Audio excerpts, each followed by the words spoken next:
Yes Akhilesh, good evening. Good evening sir. Yes Akhilesh sir, yes sir. अब शुरू कर सकते हैं। आपका तो ओके ओके। लास्ट डे में, हाँ, लास्ट डे में आप हम लोग पहुंचे थे वहां तक 1935 तक गए थे जी। यस, नहीं ये भी 1935 वाला तो खैर मैंने बताया ही था। और उसके बाद हाँ, जो है संविधान सभा के बिल्कुल। गठन से लेके पहली बैठक जो हो गई थी, हाँ ठीक है, हाँ 9 दिसंबर 1946 को पहली बैठक हुई थी। और उसी दिन जो है ये जो जी डेट है, ये क्रम से है डेट, यहाँ किनारे मैंने लिख दिया है और एक एक पे मैं चर्चा करता जाऊंगा, जल्दी में हो जाएगा।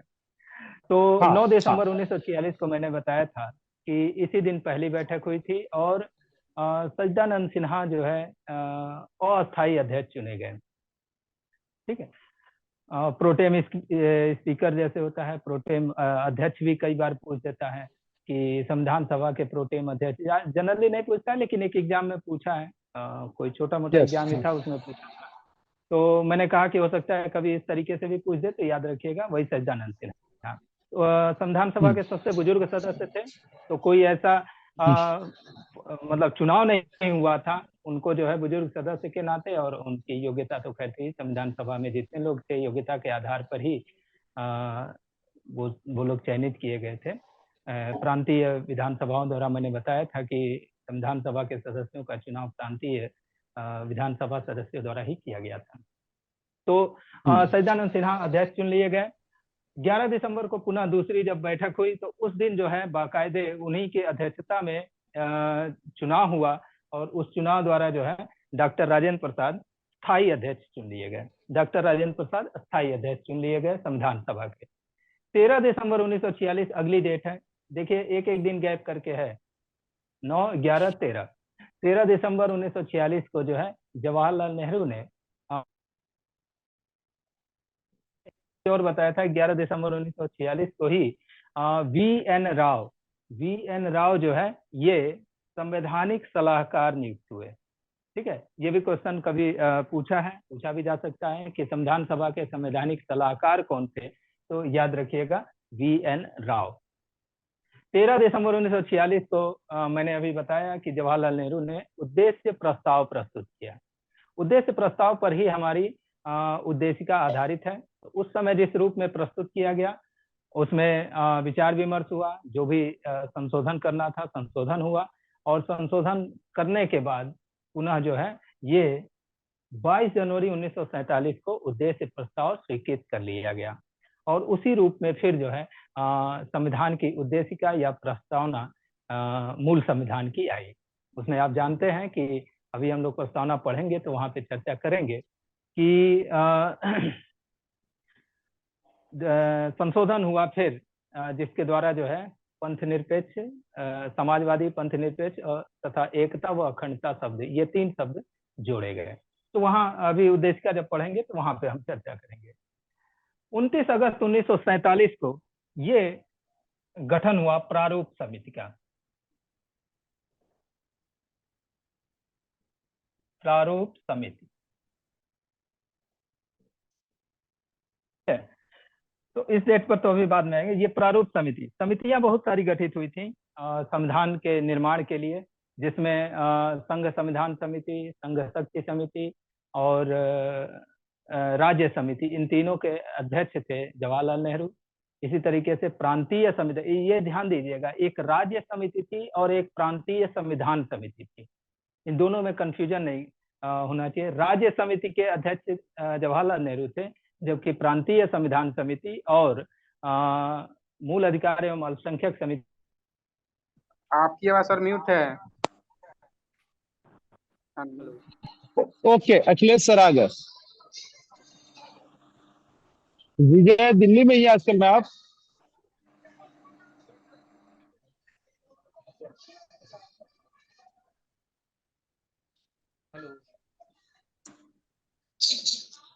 यस यस, हाँ बोलिए। हाँ रेडी। बीच में डिस्कनेक्ट हो गया था। तो फिर से मैं थोड़ा सा हाँ, रिवाइज कर देता फिर से रिपीट कर दीजिए। हाँ, रिवाइज कर दीजिए जी। 11 दिसंबर 1946 को दूसरी बैठक हुई थी। इसी दिन वी एन राव जो है संवैधानिक सलाहकार नियुक्त हुए। 13 दिसंबर 1946 को जवाहरलाल नेहरू ने उद्देश्य प्रस्ताव प्रस्तुत किया था, जिसके आधार पर हमारी उद्देश्य या प्रस्तावना आधारित है, जिसको इंग्लिश में पीएमओ कहा जाता है। इसके बाद ये 22 जनवरी 1947 की तिथि है, जिस दिन ये जो उद्देश्य प्रस्ताव जो जवाहरलाल नेहरू ने प्रस्तुत किया था उसे जो है पारित कर दिया गया, उसे एक्सेप्ट कर लिया गया, संविधान सभा ने अंगीकृत कर दिया। 29 अगस्त 1947 को प्रारूप समिति का गठन हो गया। इसके बारे में डिटेल हम लोग जो है चर्चा करेंगे, क्योंकि डॉक्टर अम्बेडकर इसके अध्यक्ष थे और प्रारूप समिति पे बहुत सारे क्वेश्चन पूछ देता है। फिर एक तिथि आती है 26 नवंबर 1949, जिसको आप जानते ही हैं। इसी तिथि को संविधान सभा ने संविधान को अधिनियमित, अंगीकृत और आत्मार्पित किया था। अधिनियमित की जगह कई बार एक शब्द पूछ देता है, लिख देता है किस दिन संविधान सभा ने संविधान को पारित किया था। ठीक है, पारित करना, अधिनियमित करना एक ही शब्द है। तो अगर पारित किया था पूछ देता है, तब भी 26 नवंबर 1949 की तिथि ही लगाएगी। अंगीकृत करके कई बार बहुत सारे एग्जाम में पूछ चुका है क्वेश्चन कि किस दिन संविधान सभा ने संविधान को अंगीकृत किया था, तो ये 26 नवंबर 1949। जो लोग एग्जाम ऐसे देते रहे हैं या फिर ट्राई करते रहे होंगे लास्ट ईयर्स के क्वेश्चन वगैरह, ये क्वेश्चन बहुत मिला होगा कि किस दिन संविधान सभा ने संविधान को अंगीकृत किया।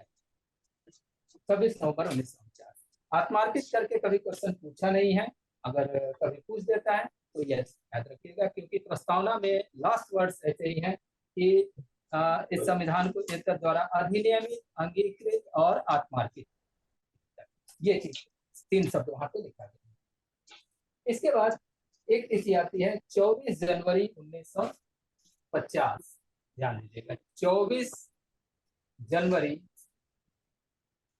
1950। इस तिथि को संविधान सभा की अंतिम बैठक हुई थी। पहली बार अंतिम बैठक,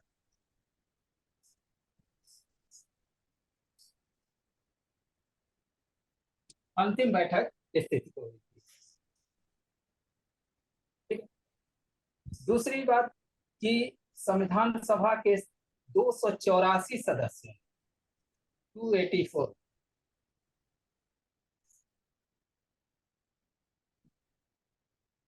284 सदस्यों ने इसी तिथि को यानी 24 जनवरी 1950 को संविधान की 3 प्रतियों पर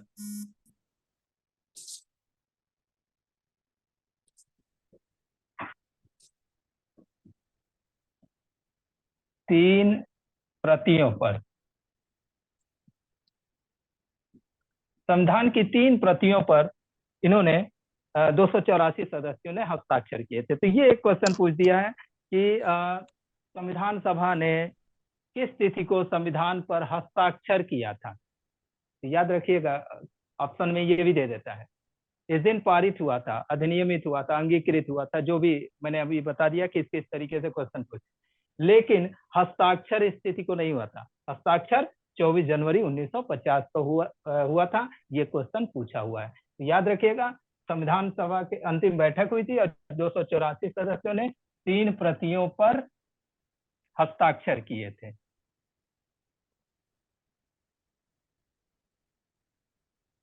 दूसरा पॉइंट इसमें हो गया। तीसरा पॉइंट क्या है, इसे क्वेश्चन भी पूछ सकता है कि पहले उस पर संविधान सभा पर हस्ताक्षर करने वाले पहले व्यक्ति कौन थे, तो जवाहरलाल नेहरू। याद रखिएगा, जवाहरलाल नेहरू ने संविधान पर हस्ताक्षर पहली बार जो है उन्होंने ही हस्ताक्षर किया, यानी पहले व्यक्ति से हस्ताक्षर। पहली महिला, तो पहली महिला याद रखिएगा श्रीमती सरोजनी नायडू। ठीक है, ये 2-3 क्वेश्चन जो है पूछ सकता है, उसको दिमाग में रखिएगा। फिर तीसरा काम क्या हुआ था, तीसरा काम ये हुआ था कि इसी दिन डॉक्टर राजेंद्र प्रसाद को राष्ट्रपति निर्वाचित कर लिया गया संविधान सभा द्वारा ही। अभी तक वो अध्यक्ष थे, उन्हीं को जो है 24 जनवरी 1950 को ही, यानी संविधान लागू होने के 2 दिन पहले ही इनको जो है राष्ट्रपति निर्वाचित कर लिया गया था। ये भी अगर क्वेश्चन पूछता है तो ये याद रखिएगा कि डॉक्टर राजेंद्र प्रसाद को किस तिथि को राष्ट्रपति निर्वाचित किया गया। तो ये संविधान सभा द्वारा निर्वाचित किया गया। देखिए ये दो तरीके से यहाँ पर डॉक्टर राजेंद्र प्रसाद के बारे में आता है। इनका अगर कार्यकाल देखिएगा तो इनका कार्यकाल लिखता है 2 कार्यकाल रहा था, लेकिन अगर अवधि लिखता है तो 12 वर्ष लिखता है। तो कैसे 12 वर्ष हो जाता है? क्योंकि 2 कार्यकाल यानी 10 वर्ष होना चाहिए। ये जो 2 वर्ष एक्स्ट्रा 1950 ईस्वी में इन्हें जो है राष्ट्रपति संविधान सभा द्वारा निर्वाचित कर लिया गया। उसके बाद जो राष्ट्रपति के निर्वाचन की प्रक्रिया है उसमें आपको मालूम है कि संसद के दोनों सदनों के सदस्य और सभी राज्यों की विधान सभाओं के सदस्य उसमें भाग लेते हैं।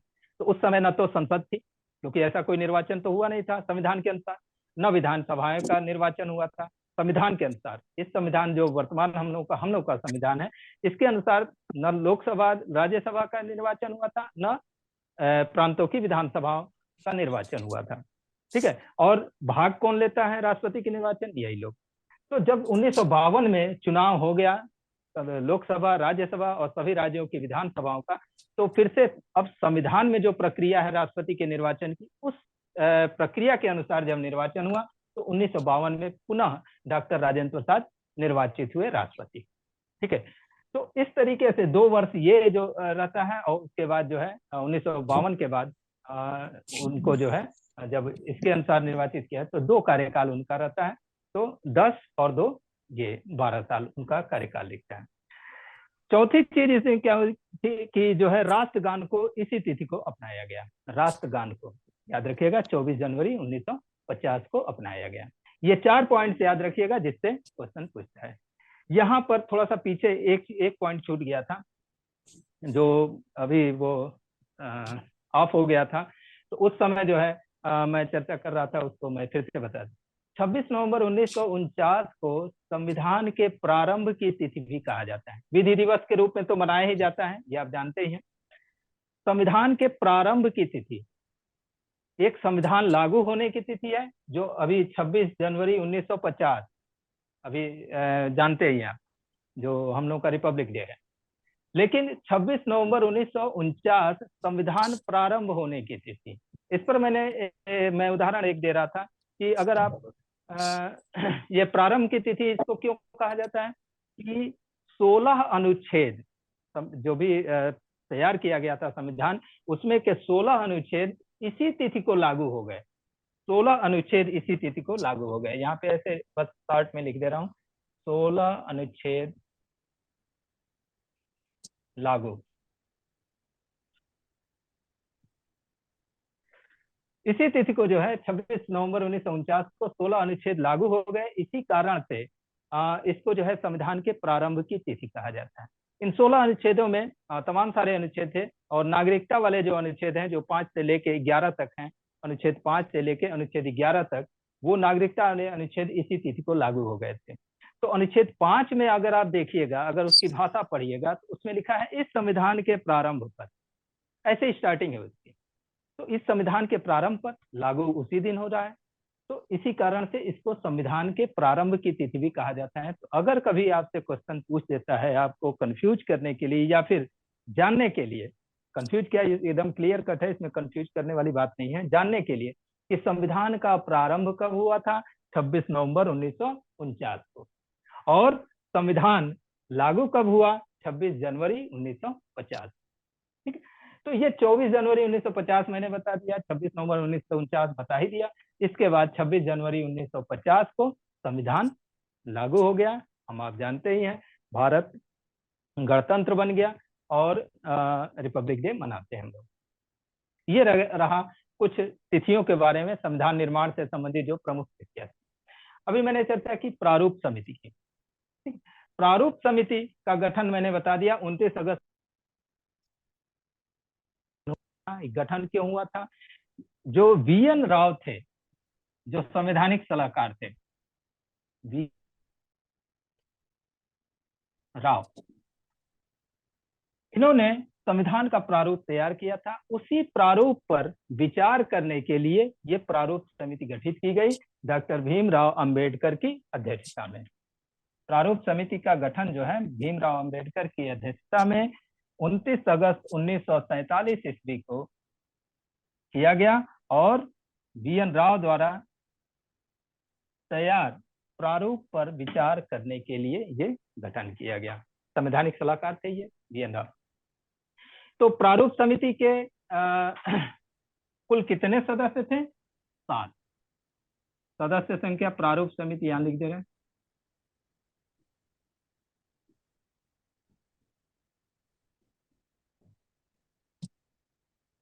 सदस्य संख्या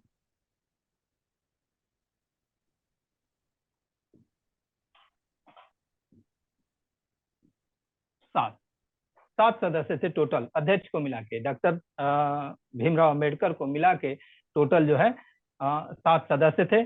और ये 7 सदस्यों के नाम कई बार पूछ भी देता है, प्रारूप निम्न में से कौन प्रारूप समिति का सदस्य नहीं था या अध्यक्ष तो सब लोग जानते हैं, doctor Bhimrao Ambedkar. BR Ambedkar chart में लिख देना, लिखने में थोड़ा टाइम लगेगा। Doctor BR Ambedkar.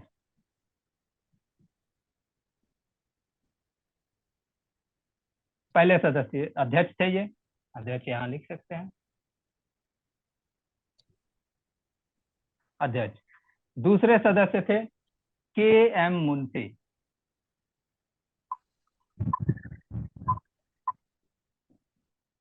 KM Munshi, Kanhaiyalal Maneklal Munshi. अब इनका पूरा नाम याद था इसलिए बता दिए, हर जगह सबका नहीं याद है। तीसरे थे N गोपाल स्वामी आयंगर। N गोपाल स्वामी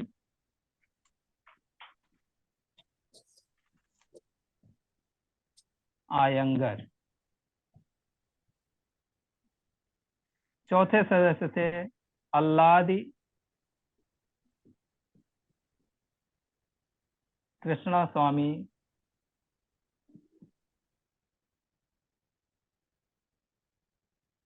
अय्यर।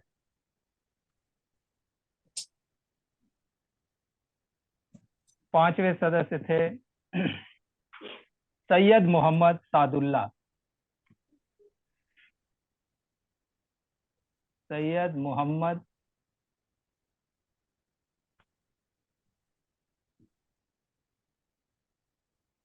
सादुल्ला। और छठे सदस्य थे BL मित्र। BL मित्र। सातवें सदस्य थे DP खेतान।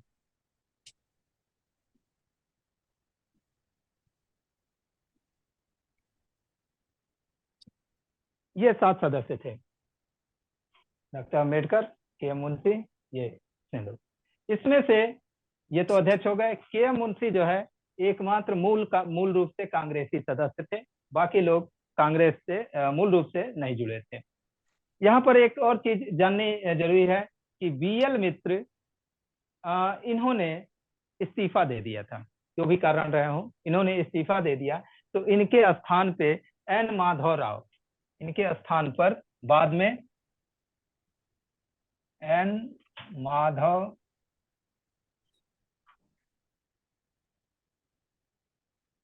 राव ये सदस्य बनाए गए इनके इस्तीफे के बाद। BL मित्र ये याद रखिएगा। और DP खेतान की मृत्यु हो गई थी कुछ दिनों बाद, जो है अभी बहुत कुछ कार्य नहीं हो पाया था, इनकी मृत्यु हो गई थी। तो इनके स्थान पर VT कृष्णामाचारी, VT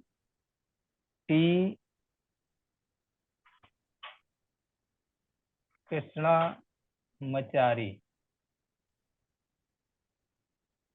ये जो है ये 2 लोग बाद में चेंज हुए थे। इसमें जो मूल रूप से सदस्य थे ये लोग थे, और इसमें जो है BL मित्र इन्होंने इस्तीफा दे दिया, तो इनके स्थान पे N माधव राव और DP खेतान की जगह VT कृष्णामाचारी है।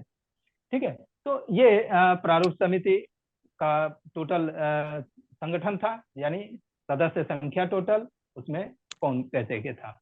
प्रारूप समिति ने संविधान के प्रारूप पर विचार किया, और ये सब मैंने सारी चर्चा करी थी कि जो है 26 नवंबर 1949 को इन्होंने उसके पहले ही जो है इन्होंने संभवतः एग्जैक्ट याद नहीं आ रहा है कि किस तिथि को इन्होंने जो है इसको प्रारूप को वो कर दिया था, और उसके आधार पे उस पर जो है वाचन हुआ था, तीन वाचन हुआ था। जिसमें द्वितीय वाचन सबसे लंबा चला था। तो 3 वाचन हुआ और उसके बाद 26 नवंबर 1949 ईस्वी को संविधान सभा ने उस संविधान को इस प्रारूप समिति के आधार पे, प्रारूप के आधार पे जो संविधान बनाया गया उसको जो है अधिनियमित, अंगीकृत और आत्मार्पित कर लिया। ये प्रारूप समिति के बारे में थोड़ा सा डिटेल था। इसके बाद एक चर्चा अब आ जाता है कि संविधान की प्रस्तावना। ठीक है, संविधान निर्माण हो गया, संविधान लागू भी हो गया 26 जनवरी 1950 को। तो संविधान की प्रस्तावना से पहले थोड़ा सा ये मूल संविधान में क्या था इसके बारे में। मूल संविधान में 1-2 क्वेश्चन ये भी पूछता है कि पहले तो ये निर्माण में कितने दिन, 2 वर्ष 11 माह 18 दिन का समय लगा, ये आप जानते ही हैं, कॉमन क्वेश्चन है जो अक्सर बच्चों से या जो भी एक जीके के रूप में पूछा जाता है। ठीक, तो 2 वर्ष 11 माह 18 दिन का समय लगा था। मूल संविधान में 22 भाग और कितने, हाँ, मूल संविधान में 22 भाग, 8 अनुसूचियां और 395 अनुच्छेद थे। ठीक है, मूल संविधान में 22 भाग, 8 अनुसूचियां और 395 अनुच्छेद थे। तो ये 22 भाग बढ़ के अब 25 भाग हो गए हैं। ठीक है, वो 25 भाग, 4 भाग बाद में जुड़े हैं लेकिन एक भाग निकाल दिया गया है, वो हम अभी चर्चा कर रहे हैं। 8 अनुसूचियां थी, उनमें 4 अनुसूचियां और जुड़ी हैं। और 3 अनुच्छेद वाले पे यहाँ एक्चुअली मैं चर्चा पहले थोड़ा सा कर दूं कि अनुच्छेद वाले में 395 अनुच्छेद बताया जाता है और आज के डेट में लगभग 450, चूंकि बदलता रहता है बार बार, तो वो अक्सर बदलता रहता है तो उसको याद करना थोड़ा सा मुश्किल हो जाता है, अपडेट होना पड़ता है। लगभग 450 इस समय अनुच्छेद हैं। तो इस पर किसी ने एक बार क्वेश्चन राइज कर दिया था, शायद वो पेरेंट्स देखे। हेलो, हाँ, किसी ने क्वेश्चन वो पूछ दिया था कि अच्छा, आप कहते हैं कि आज के समय में लगभग 450 अनुच्छेद हैं, 395 अनुच्छेद मूल संविधान में थे, तो आप बताइए 396वां अनुच्छेद कौन सा है? यानी कोई अनुच्छेद ऐसा है जिसे अनुच्छेद 396 लिखा जा सके? नहीं, ऐसा कोई अनुच्छेद नहीं। तो फिर 450 अनुच्छेद कैसे कर दिए? तो 450 जो अनुच्छेद हम कहते हैं ना, ये 450 अनुच्छेद वास्तव में जो अनुच्छेद जोड़े गए हैं वो बीच में जोड़े गए हैं। ठीक है, वो अनुच्छेद बीच में जोड़े गए हैं। जैसे एक उदाहरण हम आपको यहाँ पर दे दें, भाग अभी हम बता रहे हैं, उसकी चर्चा हम कर रहे हैं, लेकिन यहाँ पर थोड़ी सी एक अनुच्छेद 21 आप जानते हैं, प्राण एवं दैहिक स्वतंत्रता, आर्टिकल 21 मूल अधिकारों में जब आप पढ़ेंगे, प्राण एवं दैहिक स्वतंत्रता। इसके बाद एक नया अनुच्छेद जोड़ा गया है, आर्टिकल 21A, या हिंदी में देखते हैं 21 क। आर्टिकल 21A ये नया अनुच्छेद है। कभी भी ये मत कहिएगा कि अनुच्छेद 21 का एक भाग है, भाग नहीं है ये, उसका कोई खंड नहीं है, ये एक नया अनुच्छेद है, ये ध्यान दीजिएगा। इसी तरीके से तमाम सारे अनुच्छेद बीच में जोड़े गए हैं और सबसे ज्यादा अब जब आप देखिएगा तो ये 73वां 74वां अनुच्छेद जब संविधान संशोधन हुआ, इसके द्वारा आपको मालूम है कि पंचायती राज संस्थाओं और नगर पालिकाओं को संवैधानिक दर्जा दिया गया। इसमें बहुत सारे अनुच्छेद जोड़े गए हैं, आप पूरा देखिए, जितना उसमें जब आप पढ़ेंगे पंचायती राज, आप देखेंगे बहुत सारे अनुच्छेद जोड़े गए हैं और उसके कारण संख्या बहुत ज्यादा बढ़ गई। ये सब बीच में है अनुच्छेद। ठीक है, तो अनुच्छेद अगर नंबर आप देखेंगे तो 396 नंबर कोई नहीं है, फिर भी ये जो संख्या बढ़ी है वो किसके कारण है? जो बीच में अनुच्छेद जोड़े गए हैं उनके कारण ये संख्या बढ़ी है। ये ध्यान दीजिएगा, अगर कहीं कोई इस तरीके का क्वेश्चन राइज करता है तो उसे आप इस तरीके से समझा सकते हैं। ठीक, अब देखिए, पहले हम भाग की चर्चा कर ले। भाग जो है मूल संविधान में, मैंने क्या बताया कि मूल संविधान में 22 भाग थे और वर्तमान समय में अगर पूछता है तो कहा जाता है कि 25 भाग हैं। कहा क्या जाता है, मतलब हैं 25 भाग हैं। तो 22 भाग थे, इसमें 4 नए भाग जोड़े गए हैं। देखिए 4 नए भाग जोड़े गए हैं। पहला हम क्रम से लिख रहे हैं, भाग 4 क, 4 क या पार्ट 2 4 ए 4A 4 क, इसमें क्या है, मूल कर्तव्य। जानते ही होंगे भाग 4 के बाद एक नया भाग जोड़ दिया है, 4 और 5 के बीच में एक नया भाग जोड़ दिया गया है 4 क, और इसमें है मूल कर्तव्य।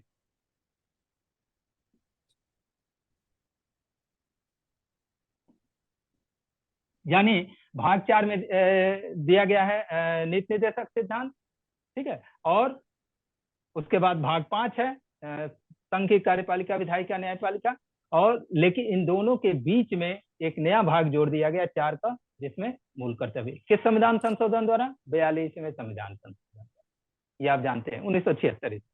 इसी के साथ एक और भाग जोड़ा गया था, भाग 14 का। दोनों को एक ही जगह लिख देते हैं, भाग 14 का। ये सामान्य रूप से जीएस के पॉइंट ऑफ व्यू से बहुत इंपॉर्टेंट नहीं है, ये अधिकरण, एक अधिकरण करके है, ये भाग जोड़ा गया है। तो ये अधिकरण इंपॉर्टेंट नहीं है, लेकिन ये जानते रहिए कि 42वें संविधान संशोधन द्वारा ही ये 2 भाग जोड़े गए। अब 1 मिनट है के लिए सर, फिर नेक्स्ट लिंक पे भी जुड़ेंगे हम लोग। Okay okay okay. 42वें संविधान संशोधन द्वारा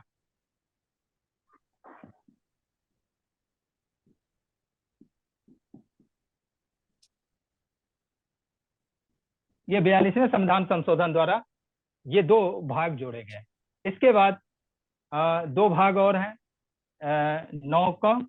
मैं चर्चा कर रहा था कि 4 नए भाग जोड़े गए हैं संविधान लागू होने के बाद, ठीक है। मूल संविधान में 22 भाग थे, उसमें 4 नए भाग जोड़े गए। कौन कौन से नए भाग? भाग 4 का, जिसमें मूल कर्तव्य दिया गया है, भाग 14 का अधिकरण संबंधित है। ये दोनों जो है 42वें संविधान संशोधन द्वारा 1976 में ये संशोधन हुआ था। 42वें संविधान संशोधन 1976 में ये जोड़ा गया। एक भाग है 9 का, 73वें संविधान संशोधन 1992, सॉरी 73वें नहीं, 73वां नगर पंचायतों से संबंधित 74वें संविधान संशोधन द्वारा भाग 9 का जोड़ा गया, जिनका संबंध नगरीय निकायों या नगर पालिकाओं से है, ठीक है। एक 9 ख 97वें संविधान संशोधन द्वारा, संभवतः 2011 या 13 है, एग्जैक्ट नहीं याद आ रहा है। 97वें संविधान संशोधन द्वारा सहकारी समितियों को भी जो है संवैधानिक दर्जा दिया गया है, ठीक है। तो इतना बस याद रखिए कि ये 4 नए भाग, 4 का, 14 का, 9 का और 9 का, ये जो है 4 नए भाग जोड़े गए हैं, जिनके कारण संख्या बढ़ के क्या हो जाती है 26। लेकिन अभी मैंने क्या बताया कि वर्तमान समय में संविधान में कुल 25 भाग हैं, तो ये 26 ये हो रहा है, लेकिन 25 किस कारण से हो जा रहा है कि इसके पहले ही 7वें संविधान संशोधन द्वारा, 7वें संविधान संशोधन द्वारा, संशोधन सीधे लिख दे रहे हैं,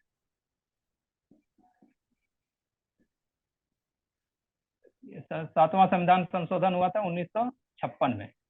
7वें संशोधन 1956 द्वारा भाग 7 को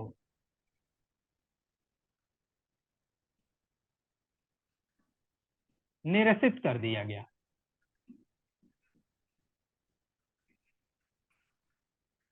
भाग 7 को ये 1956 में ही निरसित कर दिया गया था। ये सब जुड़े तो हैं बाद में।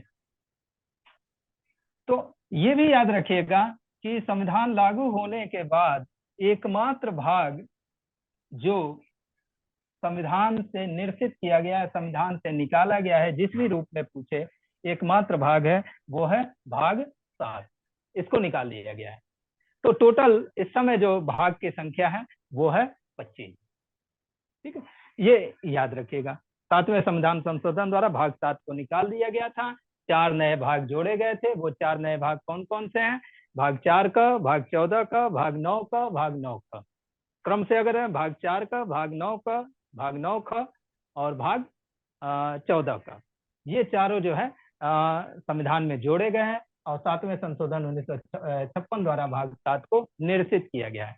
ये भाग 7 में था कि जो जितने भी भारत के राज्य थे उनको जो है, या भारत राज्य क्षेत्र जो भी था, उनको उन राज्यों को 4 श्रेणियों में बांटा गया था, क ख ग घ या ABCD करके बांटा गया था। अब उनका कैसे क्या कॉन्सेप्ट था, ये बहुत ज्यादा यहाँ उस पर चर्चा करने की जरूरत नहीं है, लेकिन बस ये याद रखिएगा कि उसको वो श्रेणी ही हटा दी गई। ठीक है, क ख ग घ या ABCD जिस रूप में उनका वर्गीकरण किया गया था वो हटा दिया गया, उसकी जरूरत नहीं थी। तो भाग 7 में वही चीज था, उसको हटा दिया गया। अब आप जानते हैं कि जो भारत पूरा राज्य क्षेत्र है उसमें क्या है, एक राज्य है और केंद्र शासित प्रदेश है, 2 ही रूपों में है। ठीक है, तो इस तरीके से आप इसको, ये भाग से संबंधित हो गया।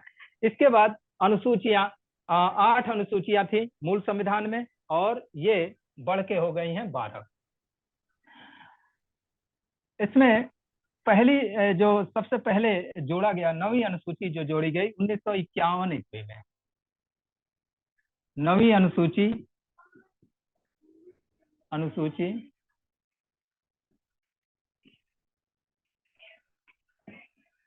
प्रथम संशोधन 1951 ईस्वी।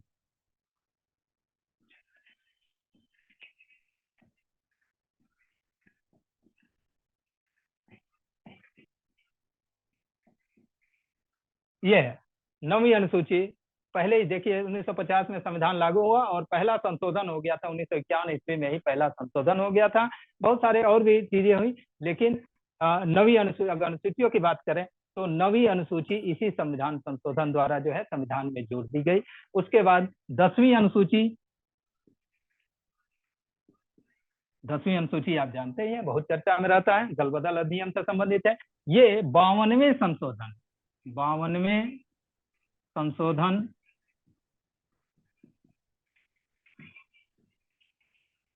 1985 ईस्वी में ये जोड़ी। 52वें संविधान संशोधन 1985 ईस्वी में ये दल बदल अधिनियम से संबंधित है। 10वीं अनुसूची जोड़ी गई। फिर 11वीं अनुसूची 73वें संशोधन 1992 द्वारा 11वीं अनुसूची, और 12वीं अनुसूची 74वें संशोधन 1992। ये एक ही वर्ष जो है दोनों संशोधन हुए थे। आप जानते हैं 74वां संविधान संशोधन, 73वां संशोधन जो है पंचायती राज से संबंधित और 74वां संविधान संशोधन नगर पालिकाओं से संबंधित ये था। 11वीं अनुसूची क्या है, 12वीं अनुसूची क्या है, सिंपल। पहले 9वीं अनुसूची की चर्चा कर लें। 9वीं अनुसूची में वे इसमें कानूनों की कुछ लिस्ट दी गई है। उन कानूनों को इस अनुसूची में डाल दिया गया, कुछ कानूनों को जिन्हें बहुत ही महत्वपूर्ण समझा गया उन्हें उसमें डाल दिया गया। और ये कहा गया है कि इस अनुसूची में जो भी कानून लिस्टेड हैं, ठीक है, जो भी कानून लिस्टेड हैं उस पर जो है भारत का कोई भी न्यायालय उससे संबंधित विवादों पर विचार विमर्श नहीं कर सकता। इसीलिए कई बार जो है इस 9वीं अनुसूची पर देखिए कि कुछ विवाद भी उठे हैं कि किसी कानून को उसमें डाल दिया गया। तो कई बार कोर्ट ने भी कहा है कि 9वीं अनुसूची का मतलब ये नहीं कि आप जो है जो भी कानून बना के उसी में उस अनुसूची में लिस्ट कर दीजिए तो हम कोई विचार विमर्श ही नहीं कर पाएंगे। तो ये सब चीजें दूसरी ओर चली जाएंगी। 9वीं अनुसूची ये है प्रथम संविधान संशोधन। 10वीं अनुसूची दल बदल अधिनियम से संबंधित वो सारे कानून जो है इसमें डाल दिए गए हैं। 11वीं अनुसूची 12वीं अनुसूची ये क्या है कि आप जानते हैं कि मैंने आपसे चर्चा की थी जब 1935 का अधिनियम लागू हुआ था तो उसमें 3 सूचियां मैंने बताया था, संघ सूची, राज्य सूची, समवर्ती सूची, ये 3 सूचियां। संघ सूची से संबंधित विषयों पर केंद्रीय विधानसभा को कानून बनाने का अधिकार है। केंद्रीय विधानमंडल क्या है, आपका संसद है, मतलब लोकसभा और राज्यसभा। केंद्रीय विधानमंडल को कानून बनाने का अधिकार। राज्य सूची के विषयों पर प्रांतीय विधानमंडलों को कानून बनाने का अधिकार है या उसके संबंध में कार्यपालिकी जो भी कार्य है वो करने का अधिकार। इसके बाद एक समस्या ये आई कि पंचायतों को आप संवैधानिक दर्जा तो दे रहे हैं, लेकिन उनके अधिकार क्षेत्र किन किन विषयों तक होंगे, क्या कर सकते हैं, कौन सा कार्य कर सकते हैं। अब ये तो नहीं कह सकते कि हमारी अपनी कानून व्यवस्था हमारे अपना होगा, कोई पंचायत जो भी पंचायती संस्था, ये तो कह नहीं सकते, ठीक है, कि कानून व्यवस्था, पुलिस व्यवस्था एक हमारी भी अपनी होगी, ऐसा नहीं कर सकती। इस तरीके का एक साधारण उदाहरण हम बस दे रहे हैं कि बहुत सारे विषय ऐसे हैं कि जिन पर उनको कानून है, तो उनके लिए एक क्षेत्र सीमित कर दिया गया। 11वीं अनुसूची में टोटल 29 विषय दिए गए हैं। 11वीं अनुसूची में टोटल 29 विषय दिए गए हैं और इन 29 विषयों के संबंध में कहा गया है कि इन विषयों के संबंध में पंचायती राज संस्थाएं कार्य कर सकती हैं। 12वीं अनुसूची में डिटेल जब पंचायती राज पढ़ाएंगे तो वहां पर चर्चा की जाएगी, भाग 9 जब पढ़ाया जाएगा वहां पर। 12वीं अनुसूची में इसी तरीके से नगर पालिकाओं के लिए 18 विषय निश्चित किए गए। इस अनुसूची में 18 विषय हैं। ये भी कभी पूछता है कि 11वीं अनुसूची में कुल कितने विषय हैं? 29 विषय 29, और 12वीं अनुसूची में 18 विषय हैं। 12वीं अनुसूची के 18 विषयों पर नगर पालिकाएं कार्य कर सकती हैं। तो ये 4 अनुसूचियां जोड़ी गई। इस हिसाब से जो है 25 भाग और 8 4 12 अनुसूचियां, ठीक है। तो ये चीजें हो गई एक सामान्य अपने संविधान के बारे में एक आउटलाइन एक तरीके से। अब संविधान का प्रारंभ कहाँ से होता है? प्रारंभ उस सेंस में मत लीजिएगा। संविधान जहाँ से हम लोग पढ़ना शुरू करते हैं, जो मूल रूप से जब आप डायरेक्ट आपको मिलता है, तो उसमें सबसे पहले क्या लिखा है? संविधान की प्रस्तावना या उद्देशिका, इंग्लिश में प्रीएम्बल। तो उद्देशिका क्या है? उद्देशिका यह है कि कोई भी अधिनियम भी अगर बनाया जाता है तो उसमें एक शुरू में प्रस्तावना होती है। वो ये बताती है कि किस उद्देश्य से यह अधिनियम बनाया जाता है। तो ये तो संविधान है। तो यहाँ भी ये बताया गया है कि किस उद्देश्य से हम संविधान का निर्माण कर रहे हैं। इसीलिए आप देखिए संविधान की प्रस्तावना क्या कहती है, थोड़ा सा उसका जो वर्डिंग है वो देखिए।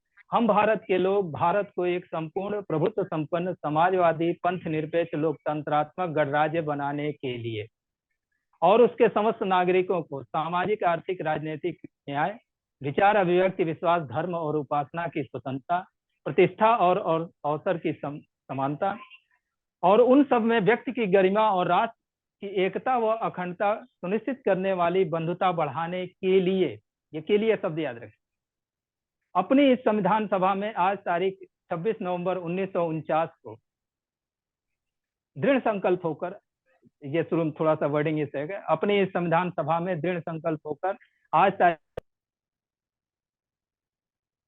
द्वारा अधिनियमित, अंगीकृत और आत्मार्पित करते हैं।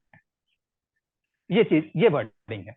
तो यहाँ पर जो शुरुआत मैंने की के लिए, तो के लिए अब आप शब्द आप कब इस्तेमाल करते हैं? आप ये जो ज्वाइन कर रहे हैं, ये जो क्लास ज्वाइन कर रहे हैं या जो भी लेक्चर ज्वाइन कर रहे हैं, तो इसका कुछ उद्देश्य है और इस उद्देश्य को बताने के लिए आप क्या कर रहे हैं कि तैयारी करने के लिए, कंपटीशन के लिए, ठीक है। तो के लिए शब्द जो है उद्देश्य बताता है। और यही आप देखिए, भाषा देखिए संविधान की, इसमें कि संपूर्ण प्रभुत्व संपन्न समाजवादी पंथ निरपेक्ष लोकतंत्रात्मक गणराज्य बनाने के लिए शब्द, फिर और किस लिए? और उसके समस्त नागरिकों को सामाजिक आर्थिक राजनीतिक न्याय, विश्वास, धर्म और उपासना की स्वतंत्रता, प्रतिष्ठा और अवसर की समता और उन सब में व्यक्ति की गरिमा और राष्ट्र की एकता व अखंडता सुनिश्चित करने वाली बंधुता बढ़ाने के लिए, ठीक है। ये सारा उद्देश्य बता रहा है और इसीलिए इसका नाम क्या कहा जाता है? उद्देश्य, या इंग्लिश में प्रीएम्बल, ठीक है। ये जो प्रस्तावना है, कभी कभी क्वेश्चन पूछ देता है, ये प्रस्तावना ऑस्ट्रेलिया के संविधान, इसकी भाषा जो है, इस प्रस्तावना की भाषा ऑस्ट्रेलिया के संविधान से ली गई है, ठीक है। इस प्रस्तावना को, बाकी सारी चीजें हम चर्चा कर रहे हैं, इसमें एक दो चीजें पूछता है कि क्वेश्चन इससे पूछता है कि किस सुप्रीम कोर्ट ने एक केस है इनरी बेरुबारी केस, इनरी बेरुबारी केस। इनरी शब्द जहां आ जाता है ना, ये याद रखिए कि वो प्रेसिडेंशियल रेफरेंस है, यानी आपको मालूम है कि राष्ट्रपति को यह अधिकार है कि संविधान के किसी विषय पर वह करने के लिए वो जो है सुप्रीम कोर्ट को निर्देशित कर सकते हैं कि इस चीज को स्पष्ट करें। ठीक है, वो ये और किसी को अधिकार नहीं है। सुप्रीम कोर्ट में आप अपने विवाद लेके जा सकते हैं, लेकिन ये लेके आप नहीं जा सकते हैं कि साहब ये संविधान हमको स्पष्ट नहीं हो रहा है, इस चीज को स्पष्ट करें। ठीक है, कई बार संविधान में बहुत सारी चीजें ऐसी होती हैं जहां कंफ्यूजन क्रिएट हो जाता है, तो वहां राष्ट्रपति को अधिकार है कि राष्ट्रपति, मतलब राष्ट्रपति क्या, ये मुख्य रूप से ये सरकार का वो होता है, वो राष्ट्रपति के माध्यम से भेजा जाता है। तो राष्ट्रपति जो है इनसे, सुप्रीम कोर्ट से किसी संविधान के किसी विषय पर परामर्श ले सकते हैं। 141 है, अनुच्छेद 141, जिसमें परामर्श लेने का अधिकार है। इसके अलावा जो है और किसी को केवल परामर्श लेने का अधिकार नहीं है, किसी विवाद को लेके जाने का अधिकार है, वो अलग बात है। लेकिन किसी कानून से संबंधित, संविधान से संबंधित कोई परामर्श लेने का अधिकार केवल और केवल राष्ट्रपति। तो जो राष्ट्रपति अगर परामर्श लेते हैं तो उसमें जो सुप्रीम कोर्ट कहता है, जो डिसीजन देता है, उस मामले में जो भी वो कहता है, वो चीज इनरी करके ऐसे होता है। तो बेरूबारी से संबंधित एक मामला था, एक क्षेत्र था बेरूबारी, उससे संबंधित था, कुछ हस्तांतरण से संबंधित था, उस पर जो है स्पष्ट करने के लिए इन्होंने दिया था सुप्रीम कोर्ट को। तो इनरी बेरूबारी के मामले में सुप्रीम कोर्ट ने इसे कहा है संविधान की कुंजी। यही आपके एग्जामिनेशन के पॉइंट ऑफ व्यू से इम्पोर्टेंट। ठीक है, कभी कभी तो ऐसे ही पूछ देता है कि निम्न में से किसे संविधान की कुंजी कहा जाता है। उसमें एक प्रस्तावना लिख देता है, फिर भाग 3 लिख देता है, भाग 4 लिख देता है, 4 क लिख देता है, या जो भी इस तरीके से 4 ऑप्शन आपको बना देता है। तो याद रखिएगा, अगर उसमें उद्देशिका या प्रस्तावना या प्रियम्बल शब्द लिखा है तो उसे संविधान की कुंजी कहा जाता है। के एम मुंशी ने इसे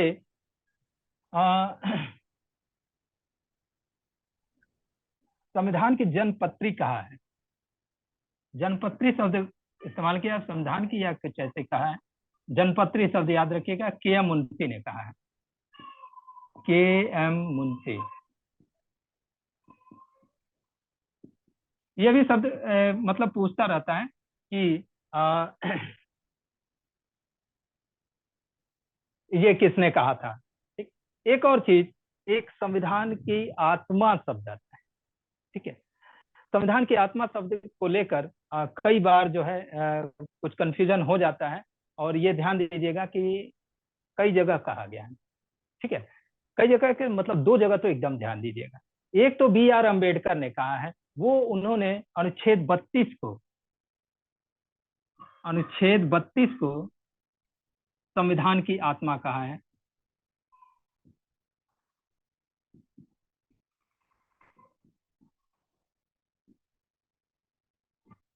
संविधान की आत्मा, ये एकदम स्पष्ट। ठीक है, यहाँ कोई दिक्कत नहीं है।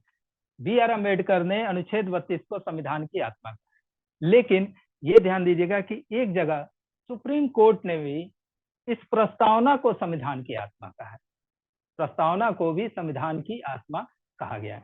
तो कभी आपसे इस तरीके से नहीं पूछेगा, क्योंकि वो स्टूडेंट्स के लिए, जो भी कैंडिडेट रहेंगे, एग्जाम देने वाले जो भी परीक्षार्थी रहेंगे, उनके लिए कंफ्यूजिंग हो जाएगा। तो इस तरीके से नहीं पूछेगा कि निम्न में से किसे संविधान की आत्मा कहा जाता है, प्रस्तावना, अनुच्छेद 32 और इस तरीके से, क्योंकि ये दोनों कंफ्यूजिंग हो जाए। ये संविधान की आत्मा बी आर अम्बेडकर ने अनुच्छेद 32 को कहा था। और गोलकनाथ बनाम पंजाब राज्य, गोलकनाथ बनाम पंजाब, मैंने उस केस का भी नाम बता दे रहा हूँ, जिसमें सुप्रीम कोर्ट ने गोलकनाथ बनाम पंजाब राज्य के मामले में उस समय संभवतः सुप्रीम जस्टिस हिदायतुल्लाह थे। हिदायतुल्लाह ने जो है इस प्रस्तावना को संविधान की आत्मा कहा था। उसमें डिसीजन देते हुए बीच में जो है प्रस्तावना को संविधान की आत्मा कहा था। तो 2 जगह संविधान की आत्मा की बात आई है। एक अम्बेडकर ने अनुच्छेद 32 को संविधान की आत्मा कहा है, और गोलकनाथ बनाम पंजाब राज्य के मामले में जस्टिस हिदायतुल्लाह ने, यानी सुप्रीम कोर्ट के, उन्होंने कहा है इसको, प्रस्तावना को संविधान की आत्मा। ठीक है, तो ये दोनों चीजें यहाँ पर याद रखिएगा, अलग अलग करके ही पूछेगा आपसे। अगर पूछ दिया कि अम्बेडकर ने किस अनुच्छेद को संविधान की आत्मा कहा है, तो अनुच्छेद 32 याद रखिएगा।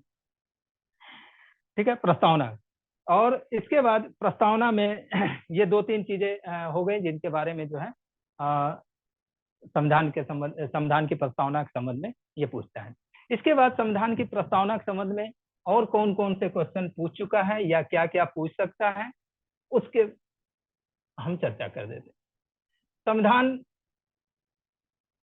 की प्रस्तावना मैंने आपको अभी बता ही दिया, हम भारत के लोग, यानी ये कहा जाता है वास्तव में भारत के लोगों ने जो वो संविधान सभा के जो भी सदस्य थे उनका चुनाव डायरेक्ट तो हुआ नहीं था, भारत के लोगों ने किया भी नहीं था, लेकिन उस समय ये किया गया। संविधान सभा के सदस्यों में इतनी स्वतंत्रता आंदोलन से जुड़े लोग थे, तो वहाँ राजनीतिक स्तर जो है ये तो मान के चलिए कि उनका थोड़ा सा मोरल लेवल बहुत हाई था और वो जनता की ओर से ही ये कार्य कर रहे थे। तो उन्होंने ये चीज उसमें लिखा कि ये जो संविधान का निर्माण किया जा रहा है ये हम जनता की ओर से कर रहे हैं, इसीलिए इन्होंने शब्द क्या we the people of India या हम भारत के लोग यहाँ शुरू किया।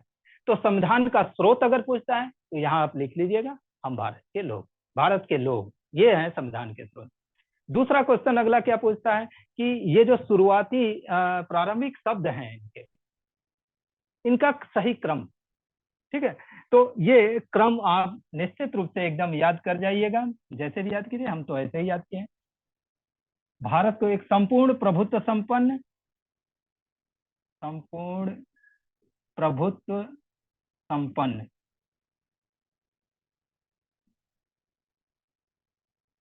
इसके बाद अगला शब्द है समाजवादी। ये क्रम से ऐसे कामा दे के लिखते हैं, समाजवादी, पंथ निरपेक्ष,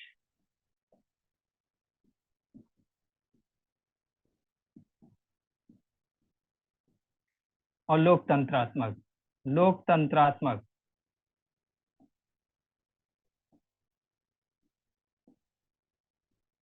गणराज्य।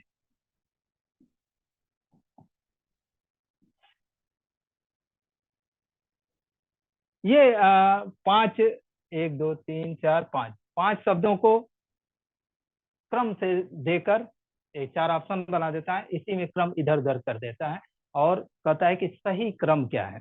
तो ये आपको एकदम स्पष्ट रूप से इसको याद कर लेना होगा। संपूर्ण प्रभुत्व संपन्न, समाजवादी, पंथ निरपेक्ष, लोकतंत्रात्मक गणराज्य, यही इसका क्रम है, ठीक है। इस पर कई बार क्वेश्चन पूछ चुका है कि ये क्रम सही क्रम क्या है, ठीक है। हो सकता है गणराज्य पहले कर दे, लोकतंत्रात्मक बाद में कर दे, पंथ निरपेक्ष पहले कर दे, समाजवादी पे, तो वो सब गलत हो जाएगा, सही क्रम ये है, इसको आप याद कर दीजिएगा। फिर अगला क्वेश्चन, 3 शब्द जोड़े गए, संविधान लागू होने के बाद 3 शब्द नए जोड़े गए हैं जो मूल संविधान में नहीं थे। वो क्या है?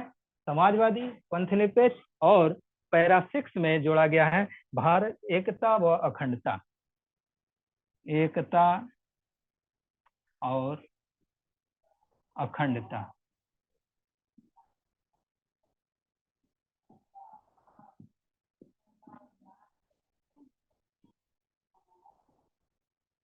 ठीक है। ये 3 शब्द जो है 42वें संविधान संशोधन 1976 द्वारा जोड़े गए।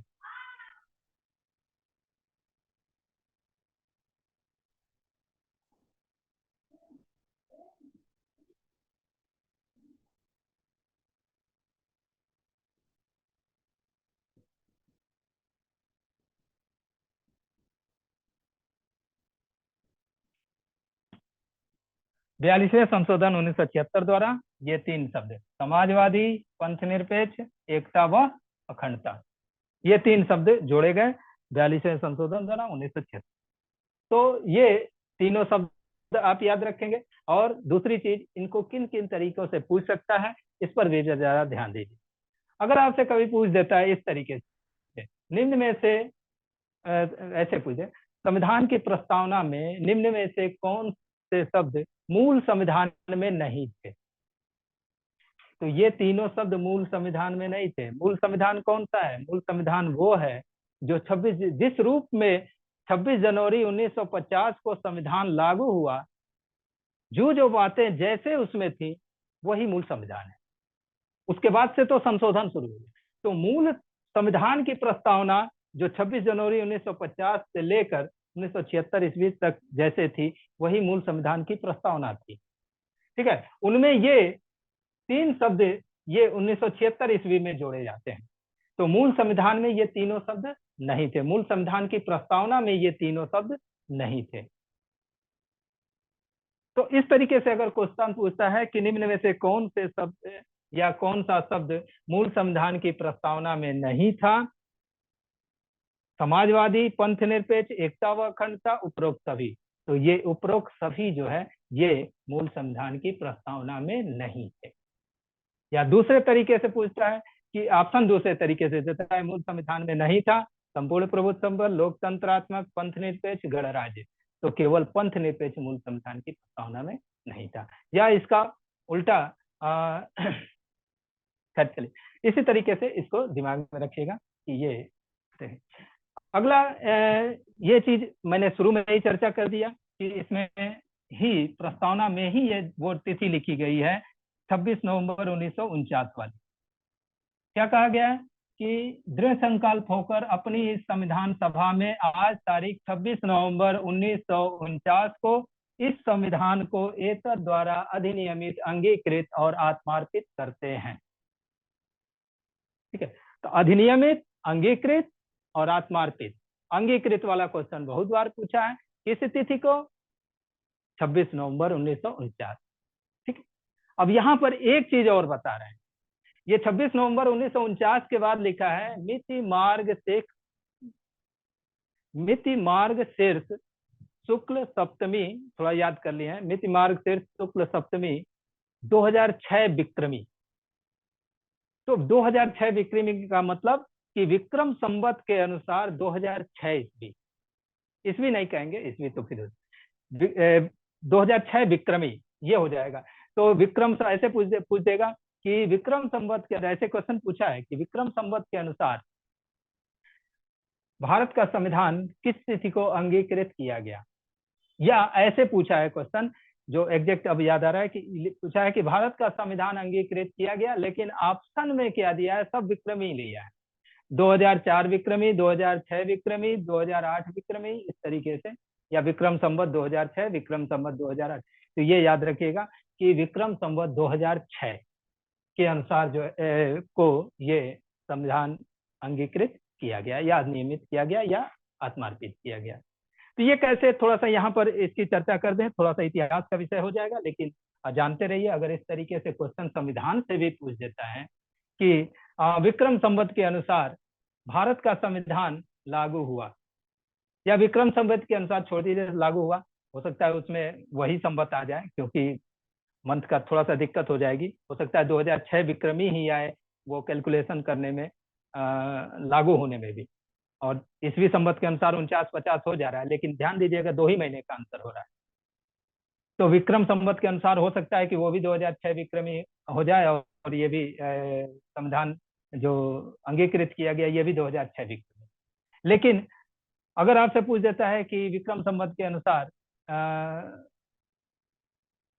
भारत को स्वतंत्रता किस वर्ष प्राप्ति हुई, ठीक है, तो इस तरीके के अगर क्वेश्चन क्रिएट करना है तो ऐसे आप देख लीजिए, आप जानते हैं इतिहास पढ़े होंगे।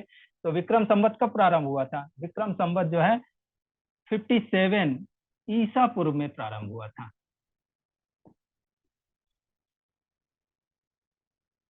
कोई एक उज्जैन के राजा थे विक्रमादित्य, उन्होंने उनको शकों को पराजित करके खदेड़ दिया था।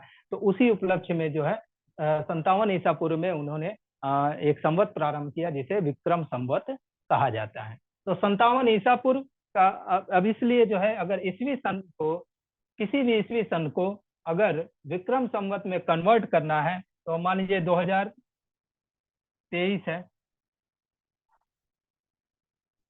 इसको अगर ईस्वी सन में, ईस्वी सन यही है, ईस्वी सन को विक्रमी, ये ईस्वी है, इसको विक्रमी संवत में अगर कन्वर्ट करना है तो इसमें 57 जोड़ दीजिए, क्योंकि ईसा पूर्व में ही ये शुरू हो गया था।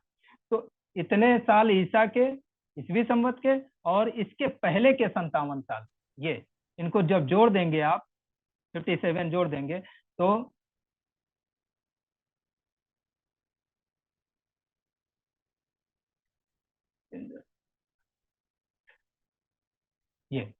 ये आपका आ जाएगा, ये विक्रमी संवत, विक्रमी आप लिख सकते हैं। तो विक्रम संवत 57 ईसा पूर्व में प्रारंभ हुआ था, इसलिए किसी भी ईस्वी संवत को विक्रम संवत में कन्वर्ट करने के लिए ये क्या करेंगे, इसमें ऐड कर देंगे 57 अगर आप ऐड कर देते हैं तो वो विक्रमी संवत आ जाता है। ठीक है, अब दूसरी चीज यहीं पर थोड़ा सा ये भी जान लीजिए, शक संवत जो है प्रारंभ हुआ था 70, ये आप जानते ही हैं कनिष्क ने अपने राज्यारोहण के वर्ष जो है प्रारंभ किया था 78 ईस्वी में। कुषाण वंश का शासक था कनिष्क, 78 ईस्वी में प्रारंभ किया था। इस कारण से यानी 78 साल ईसा के बीत चुके थे, उसके बाद ये संवत शक संवत प्रारंभ हुआ।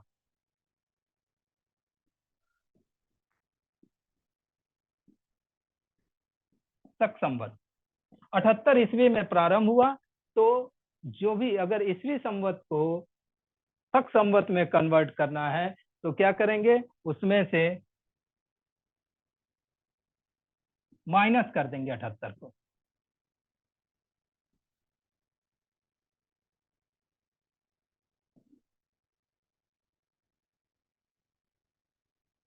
ये देख लीजिएगा अगर कैलकुलेशन गलत हो तो, मतलब माइनस कर देंगे। 2023 को अगर कन्वर्ट करना है तो 78 अगर माइनस कर देते हैं आप तो ये हो जाएगा 1945, ये शक संवत। ये ईस्वी, ठीक है, तो ये ध्यान दीजिएगा। तो ये इतिहास का सामान्य रूप से इतिहास में ये आपको पढ़ने को आएगा, तो ये ध्यान दीजिएगा कि शक संवत 78 ईस्वी में और विक्रम संवत जो है 57 ईसा पूर्व में ये प्रारंभ हुआ। तो ये यहाँ पर एक चूंकि उसमें लिख ही दिया है प्रस्तावना में कि 2006 विक्रमी, तो आपको कहीं कोई कंफ्यूजन उसमें होने की कहीं गुंजाइश नहीं है। अगर आपसे उस तरीके से ऑप्शन देता है कि संविधान सभा ने संविधान को कब अंगीकृत किया था और उसमें ऑप्शन विक्रमी के रूप में देता है, तो याद रखिएगा 2006 विक्रमी,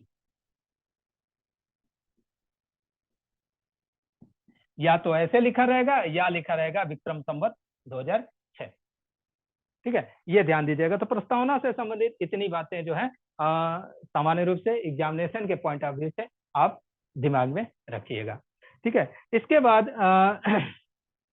अब आगे थोड़ा सा ये सब देख लीजिएगा, जो भी वो तो आपको बुक में ही मिल जाएगा। अब यहाँ पे उतना लिखवाना संभव नहीं है सारे भाग जो है, लेकिन मुख्य मुख्य भाग हम आपको वैसे ही चर्चा कर दे रहे हैं। भाग 1 में दिया गया है संघ और उसके राज्य क्षेत्र, भाग 2 में नागरिकता, भाग 3 में मूल अधिकार, भाग 4 में नीति निर्देशक सिद्धांत, भाग 4 को जो नया जोड़ा गया है उसमें मूल कर्तव्य, भाग 5 में संघ की कार्यपालिका, विधायिका और न्यायपालिका। संघ की कार्यपालिका, विधायिका, न्यायपालिका मतलब कार्यपालिका में क्या क्या आ जाता है, राष्ट्रपति, उपराष्ट्रपति और उनके मंत्रिपरिषद। ठीक है, उपराष्ट्रपति को इस रूप में बस शामिल किया जाता है कि वो जब राष्ट्रपति नहीं रहते हैं, मुख्य काम तो उनका है कि राज्यसभा की बैठकों की अध्यक्षता करना, लेकिन जब राष्ट्रपति किसी कारण से अनुपस्थित हैं या अपने पद पर नहीं है, उस स्थिति में उपराष्ट्रपति उनका कार्यभार संभालते हैं। राष्ट्रपति, उपराष्ट्रपति और उनकी मंत्रिपरिषद, पूरी मंत्रिपरिषद, प्रधानमंत्री, उनकी मंत्रिपरिषद, ये सब कार्यपालिका में आ जाएंगे। विधायिका में संसद के दोनों सदन, संघ की विधायिका, अभी संघ की बात हो रही है, भाग 5 में केवल संघ का बात की गई है। दोनों संसद के दोनों सदन, लोकसभा, राज्यसभा, इसकी चर्चा की गई है। और उसमें आप जब वहां पढ़ेंगे तो जानते हैं संसद में कि संसद का गठन किससे होता है। पहले ही जो अनुच्छेद संसद का है उसमें पहले ही लिखा गया है कि संसद राष्ट्रपति, लोकसभा और राज्यसभा तीनों से मिलकर बनेगी। तो कभी ये क्वेश्चन, खैर वहां हम चर्चा करेंगे ही जब संघ की कार्यपालिका, विधायिका, न्यायपालिका पे आएंगे। विधायिका में ये हो गया, संघ की विधायिका में संसद आ गया, राष्ट्रपति तो खैर ये कार्यपालिका में भी आ जाएंगे, तो राष्ट्रपति के बारे में वहीं पे हम लोग पढ़ लेंगे। और संघ की न्यायपालिका में सुप्रीम कोर्ट, उच्चतम न्यायालय, ये आपको भाग 5 में पढ़ना रहेगा। तो मैं इसलिए ये चर्चा कर रहा हूँ कि कभी कभी ऐसे पूछ देता है, ऐसे मान लीजिए बहुत सारे बच्चे ऐसे करते हैं कि केवल रट जाते हैं। संघ 5 में दिया है संघ की कार्यपालिका, विधायिका, 6 में दिया गया है राज्य की कार्यपालिका, विधायिका, न्यायपालिका, इस तरीके से रट जाते हैं। और क्वेश्चन कैसे पूछ देता है कि राज्यसभा का वर्णन संविधान के किस भाग में है, और राज्यसभा पूछ दिया। कई बार तो जो है बहुत सारे बच्चे जो ठीक से अगर इसको अध्ययन डीपली अध्ययन नहीं किए हैं तो बहुत सारे बच्चे तो राज्यसभा और विधानसभा में अंतर नहीं कर पाते हैं। राज्यसभा संसद का एक सदन है, विधानसभा प्रांतीय विधानमंडल का भाग है। तो ये वहां पे चर्चा करेंगे। हम ये कह रहे थे कि अगर ऐसे पूछ दिया कि राज्यसभा का वर्णन संविधान के किस भाग में दिया गया है, तो आप ये याद रखिए कि भाग 5 में ही राष्ट्रपति, प्रधानमंत्री, उनकी राष्ट्रपति, उपराष्ट्रपति, प्रधानमंत्री, उनकी मंत्रिपरिषद, लोकसभा, राज्यसभा और उच्चतम न्यायालय, ये भाग 5 में ही इतनी सारी चीजें दी गई हैं जिन्हें शॉर्ट में बस ये लिख दिया गया है, संघ की कार्यपालिका, विधायिका और न्यायपालिका। सेम चीज जब आप भाग 6 में आते हैं तो राज्यों के संबंध में है। राज्य की कार्यपालिका, विधायिका और न्यायपालिका। कार्यपालिका राज्यपाल, उपराज्यपाल जैसी कोई चीज होती नहीं है। राज्यपाल, मुख्यमंत्री, उनकी मंत्रिपरिषद, ठीक है, ये कार्यपालिका। विधायिका में जहां जहां द्विसदनीय विधानमंडल है वहां पर विधानसभा और विधान परिषद, और जहां पर केवल विधानसभा है वहां केवल विधानसभा, ये प्रांत की विधायिका में। और इसकी न्यायपालिका में उच्च न्यायालय प्लस अधीनस्थ न्यायालय उनके जो हैं, ठीक है, ये भी जो है इसके राज्य के विधायिका में आ जाते हैं। तो भाग 6 हो गया। फिर 7 में भाग 7 को निकाल ही दिया गया है, आप जान ही रहे हैं, ठीक है। तो इस तरीके से ये सारी चीजें जो है, फिर 8 में आपका संघ राज्य क्षेत्र आ जाएगा, 9 में पंचायती राज, 9 का में जो है नगर पालिका है, ठीक है। फिर इस तरीके से 10 कोई बहुत इंपॉर्टेंट नहीं, 11 में केंद्र राज्य संबंध है। इस तरीके से अब सीधे आप 15 जाइए, मतलब जो मुख्य मुख्य भाग हैं उनकी बात करें। 15 में निर्वाचन की बात की गई है, 17 में राजभाषा, ठीक है, संभवतः 17 में ही राजभाषा है। उसके बाद 18 में संभवतः संविधान सभा, इस तरीके से है, इसको देख लीजिएगा। तो बहुत ज्यादा सारा जानने की जरूरत नहीं, लेकिन कुछ मुख्य मुख्य ये चीजें जानते रहिएगा। इसमें एक चीज क्या बीच में याद है, चलिए नेक्स्ट टर्न पे अगर याद आएगा तो बताएं। अगर अखिलेश तो सर चाहे तो 2 मिनट है, अगर किसी को कुछ जी पूछना हो तो वो भी ऑप्शन दे सकते हैं। जी जी, हाँ, आप अपना क्लोज करके, कितना है तो क्लोज करके, क्योंकि फिर जी तो जी, आगे चलेंगे। हाँ हाँ हाँ। तो इसमें अगर किसी को कोई क्वेश्चन वो करना हो तो, पिछली बार आप लोग उसमें वो देखे थे, हालांकि हम भी देखे, कोई पार्टी वोटी संबंधित तो नहीं थी, उन्हें विधान परिषद में नामित जो दक्षिणानी बेला युद्धन थी, एकमात्र दलित महिला सदस्य थी, किसी पार्टी से रिलेटेड नहीं थी। और जो बेगम एजाज रसूल थी वो पहले संभवतः मुस्लिम लीग में थी, लेकिन बाद में उन्होंने कांग्रेस ज्वाइन कर लिया था, कांग्रेस में, ठीक है। ये एकमात्र मुस्लिम महिला सदस्य। तो इन सब चीजों को देखिएगा, जो भी नई नई जानकारी मिल सके, क्योंकि क्वेश्चन बहुत ऐसे भी पूछ देता है जो सामान्य रूप से जो पुरानी ट्रेडिशनल किताबें उनमें नहीं मिल पाता है। तो जरूर अपने के बारे में जानते रहिएगा। ये 1-2 चीजें यहाँ पर मैंने बताया भी, जो बताया मैंने कि आपके संविधान पर हस्ताक्षर करने वाले प्रथम व्यक्ति जवाहरलाल नेहरू थे, और प्रथम महिला अगर पूछ दे तो उसमें बाद में उन्होंने किया था श्रीमती सरोजिनी नायडू। ये सरोजिनी नायडू भी उन 15 सदस्यों में, श्रीमती सरोजिनी नायडू 15 सदस्यों में शामिल। राजकुमारी अमृता कौर भी उसमें शामिल थी। आप पूरी लिस्ट अगर कभी आप सर्च कीजिएगा तो पूरी लिस्ट है 15 महिलाओं की। तो जरूर इनको वो करना चाहिए, जानना चाहिए, क्वेश्चन उससे राइज कर देता है कई बार। तो पढ़ते रहिए, उसको देखते रहिए, जहां जहां से ज्ञान अर्जित हो सके। हम भी कोशिश करते हैं, हम भी जानने की कोशिश करते हैं बहुत कुछ। और पढ़ना ही सिर्फ ये नहीं कि आपके एग्जामिनेशन पढ़ना आपके व्यक्तित्व में निखार लाता है। आप कहीं भी बैठते हैं समाज में, हमेशा आप पढ़ते ही तो नहीं रहते हैं, समाज में भी बैठते हैं, कोई भी चर्चा हो रही है, अगर आप पढ़े लिखे व्यक्ति हैं तो आप दूसरे तरीके से चर्चा करते हैं। सामान्य रूप से जो भी लड़के तैयारी कर रहे हैं, अभी G20 अपना बैठक हो रहा है, तो G20 के बारे में अगर आप पढ़े लिखे हैं तो G20 के बारे में उस तरीके से बात करेंगे।